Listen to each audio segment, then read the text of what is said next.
Hi friends, this is Gaurav Goyal this side. आज मैं आप लोगों को कुछ बुक्स और कुछ मूवीज सजेस्ट करना चाहता हूँ जो अगर आप देखेंगे तो आपका फाइनेंस में इंटरेस्ट भी बढ़ेगा, और अगर आप ये बुक्स पढ़ेंगे तो आपको वाकई में एक हेल्प मिलेगी अपने फ्यूचर को प्लान आउट करने के लिए। तो सबसे पहले मैं एक बुक का नाम लेना चाहूँगा, rich dad poor dad by Robert T Kiyosaki.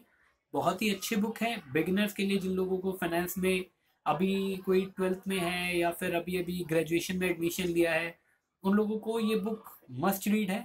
और अगर अभी तक आपने नहीं पढ़ी है, आप किसी भी फील्ड में, ये बुक ज़रूर सबको एक बार पढ़नी चाहिए।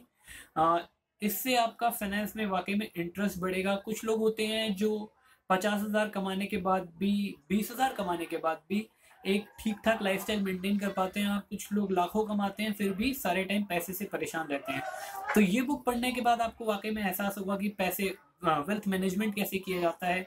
एक सेकेंडरी सोर्स ऑफ इनकम, जो आपका प्राइमरी सोर्स है, बिजनेस है या सैलरी है, उससे हट के एक सेकेंडरी सोर्स ऑफ इनकम बनाना, और एक फिक्स इनकम हम लोगों को वहां से डिराइव हो, इस तरह से एक कंसेप्ट आपके दिमाग में एमर्ज होगा इस बुक को पढ़ने के बाद।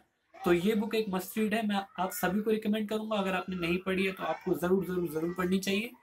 और उसके बाद आपको इकोनॉमिक्स टाइम्स, अगर हो सके तो न्यूज़पेपर लगाइए, और अगर ना हो सके तो ऐप तो आपके फ़ोन में होनी चाहिए, और कम से कम 10 या 15 मिनट उसको दीजिए।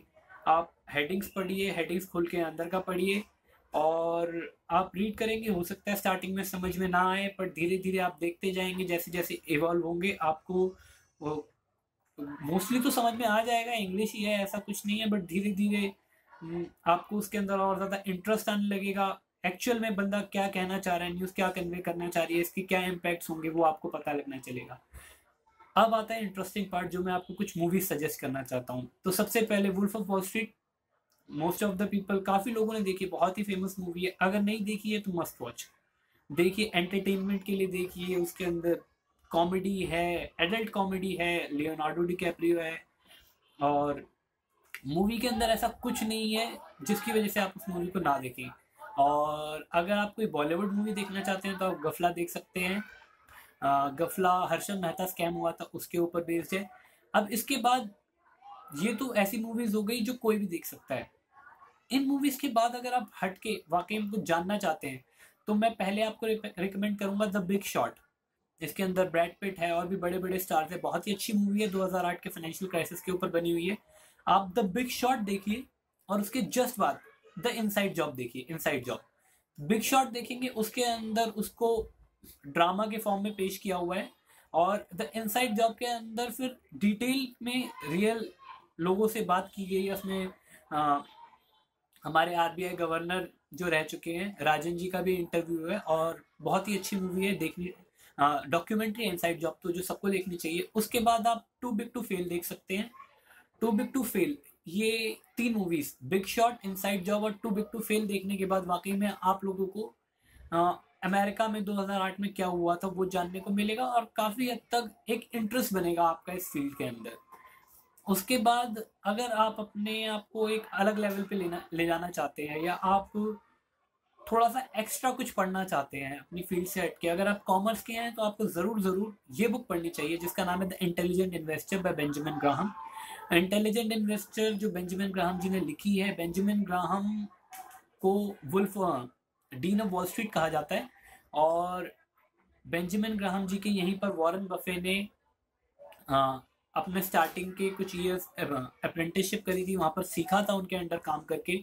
और वैल्यू इन्वेस्टिंग कैसे आप, जो वॉरेन बफे का रूल है, दो रूल्स है कि never lose money, rule number 1, and rule number 2, never forget, rule number 1। तो ये जो रूल्स हैं ये यहीं से डिराइव हुए हैं। आप ये बुक पढ़ेंगे, बहुत बहुत ज़्यादा टेक्निकल नहीं है, और अगर आप एक बार ट्राई करेंगे तो वाकई में मूवीज देखने के बाद, रिच डैड पुअर डैड पढ़ने के बाद, ईटी आप कंटिन्यूसली पढ़ रहे हैं, तो इंटेलिजेंट इन्वेस्टर भी आपको समझ में भी आएगी, इंटरेस्ट भी आएगा, और आपका देखने का नज़रिया वाकई में बदलेगा। और एक मूवी में आपको बताना चाहूँगा, परस्यूट ऑफ हैप्पीनेस। इसके अंदर हमारे बहुत ही फेमस एमआईबी वाले हीरो, सॉरी सॉरी सॉरी मुझे नाम याद नहीं आ रहा, जो मिस्टर ब्लैक, एजेंट ब्लैक थे, एमआईबी वाले हीरो हैं, वो हैं परस्यूट ऑफ हैप्पीनेस में।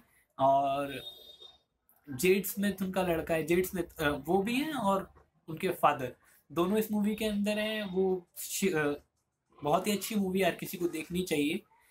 एक बार कुछ ऐसी मूवीज होती हैं जो वाकई में हमारी लाइफ में एक इम्पैक्ट ला सकती हैं। तो इसके अंदर वो एक स्टॉक ब्रोकर बनना चाहता है, उसका स्ट्रगल है उस स्टॉक, अब मैं इसको रिलेट करना चाहता हूँ। वो अपने स्टॉक ब्रोकर के करिकुलम के दौरान जो टेस्ट देना था वो एक बुक पढ़ता है, सिक्योरिटी एनालिसिस। आपको उसके हाथ में, हीरो के हाथ में, प्रोटैगनिस्ट के हाथ में वो बुक दिख जाएगी। और आप जब, आपको जान के हैरानी होगी कि बेंजामिन ग्राहम ने ही इंटेलिजेंट इन्वेस्टर से 40 साल पहले सिक्योरिटी एनालिसिस लिखी थी, जो कि आज भी कैलिफोर्निया यूनिवर्सिटी में पढ़ाई जाती है, बहुत सारी यूनिवर्सिटीज में पढ़ाई जाती है as the main textbook. So security analysis is the next step ahead. आपने इंटेलिजेंट इन्वेस्टर पढ़ लिया, आप और ज़्यादा अंदर जाना चाहते हैं तो सिक्योरिटी एनालिसिस पढ़ सकते हैं। ये थोड़ी सी टेक्निकल हो जाएगी, बट इंटेलिजेंट इन्वेस्टर पढ़ने के बाद आप डेफिनेटली सिक्योरिटी एनालिसिस भी पढ़ सकते हैं। और वीडियोस, अगर आप थोड़ा सा टेक्निकल एनालिसिस के बारे में जानना चाहते हैं कि मूविंग एवरेजेस क्या होती हैं, आरएसआई क्या होता है, relative strength index, candle sticks होती क्या है, तो एक चैनल है मनी मॉन्स्टर करके, एडवर्ड जी का, जो कि यूट्यूब के ऊपर है, आप वो देख सकते हैं। उसके अंदर टेक्निकल एनालिसिस हिंदी में बहुत ही सरल तरीके से बताया हुआ है। और इन सब सोर्सेज से धीरे धीरे आपका माइंड डेवलप होगा। मैं ये नहीं कहता कि आप एक दिन में ये सब चीज़ें देखिए, बट ओवर अ पीरियड, 1 महीना, 2 महीना, 3 महीना, ये सब मूवीज हैं, हर संडे को एक मूवी देख ली, तो धीरे धीरे यू विल डेवलप, और आपका भी एक अच्छा ब्रॉड बेस बढ़ेगा। आपको काफ़ी कुछ सीखने को मिलेगा, काफ़ी कुछ जानने को मिलेगा। Thank you.